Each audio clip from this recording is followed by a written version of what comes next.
Sorry, this is the second time, and thank you so much for giving us a second chance, honestly. Okay, I'm not going to be as energized as I was in the morning.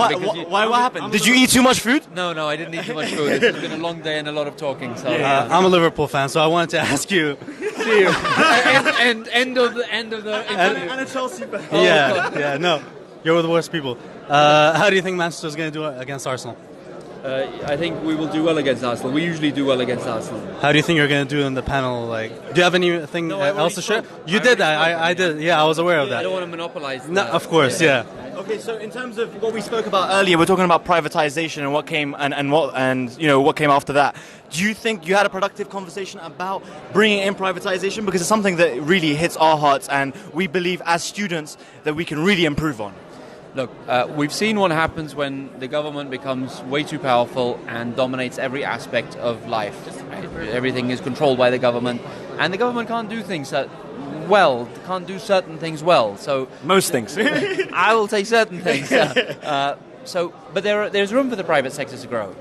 But this requires a change in mentality from the government, and it starts at schools and it starts in universities. One of the things I like about the American university is it actually reprograms people's brains to not look for a job in the government, but to actually look for a job in the private sector. Or even make businesses ourselves. Make businesses. Right, yeah. Be in charge of your own destiny. Yeah. Now, where the government has to change in culture is actually have a culture that runs through the government that is helpful to business. Now, this is not corruption, right? Yeah. This is about how do you make it easy for businesses to do work?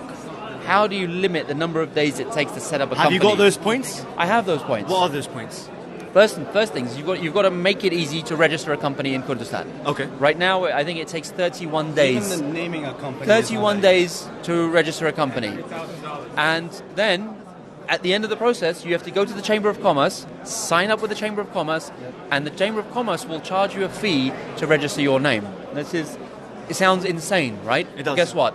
This is put in by law. And this is something you're lobbying against. I'm lobbying against changing this system. We're working. We have deregulation. We have a program called Services. We launched it around August timeframe, where we, as the government, have process mapped every transaction between the government and the citizen. We've process mapped every single transaction. Okay. This applies to the private sector. This applies to the public sector. This applies to citizens. And we need to deregulate. We need to cut the number of steps it takes to get something done. Absolutely. We need to make transparent what those steps are. Absolutely. We need to make transparent what the costs are. You see those costs, you talk about the costs. Don't you think we have to focus on a banking system where people are accountable and all transactions are on electronics, rather than it being on paper, and where we don't have a credit card system, nor do we have a debit card system? It's terrible. You don't need it.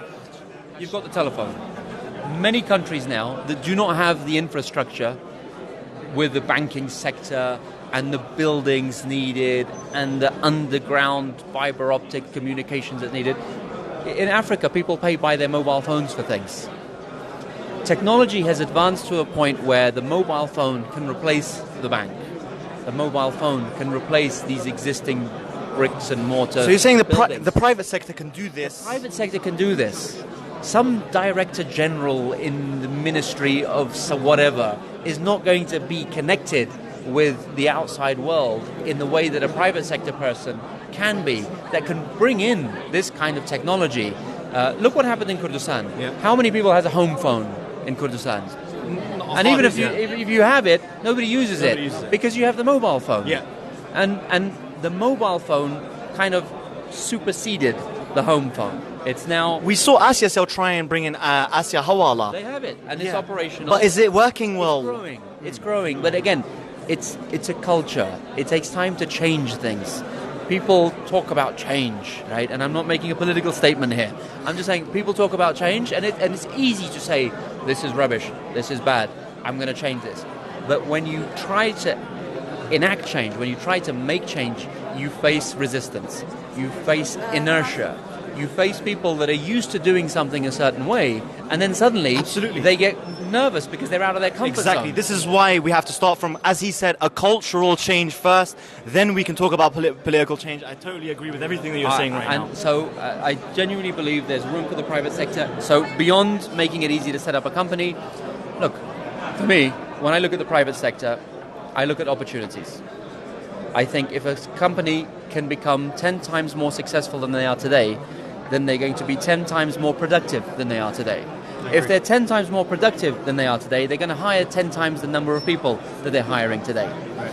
And if they're hiring 10 times the number of people that they're hiring today, they're going to make 10 times the profit they're making today. Money's flowing in the So market. guess what we can do as the government? We can tax them. We can tax them 10 times what we're taxing today. Not a very capitalist view, Yeah. but No, but how do governments survive?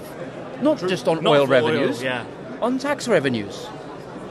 You're absolutely right. This is, and you know what? If you pay tax, guess what you feel? You feel like you own the state. You suddenly become my boss because you're paying taxes. You're sustaining the government. You're sustaining the society by paying taxes. And you know what? Then you can complain and say, hey, my tax dollars or tax dinars are not going towards paving the roads. Why? And how transparent are you guys willing to be with the tax, where the money goes? This has to, well, look, it's going to be obvious, right? You pay taxes and your roads don't get fixed. There's You a know who to problem. point at. You know who to You don't point need at. to talk about fluctuating oil prices. Fair enough, yeah. This, again, it's a cultural change. We stopped collecting taxes years ago. Why? Because every tax dollar we collected, tax dinar we collected, we would have to share with Baghdad.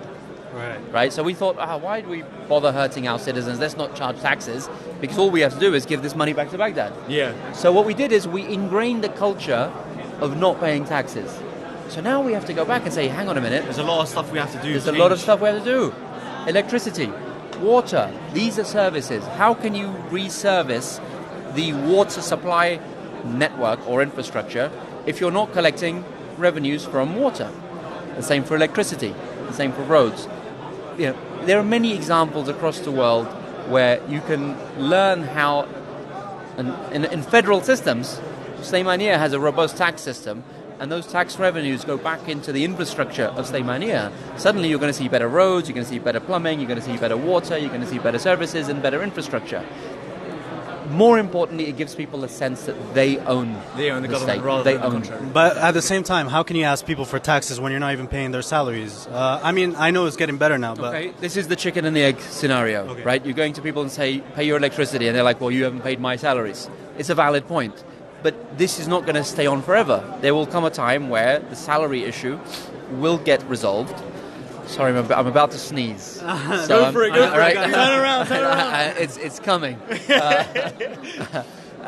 So there is going to come a time when there will be... Doesn't look clean. no, mate. I don't know about that. There's going to come a time when the salary issue is going to be resolved. Okay. Right? This is happening. It's coming. It's coming soon. down, yeah. Right? It's coming soon. But so long as we have this mentality that everything has to come from oil, whether that oil is sold by KRG or whether that oil is sold by Baghdad, we're going to be in this rut.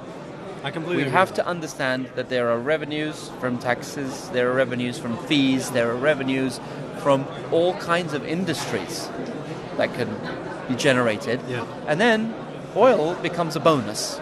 That's right. True. It becomes something that creates a rainy day fund. It becomes something that it creates is for Norway. a sovereign Don't wealth you think fund. that the lack of taxes could maybe encourage some private sector investments or for companies to move over here because of the lack of taxes?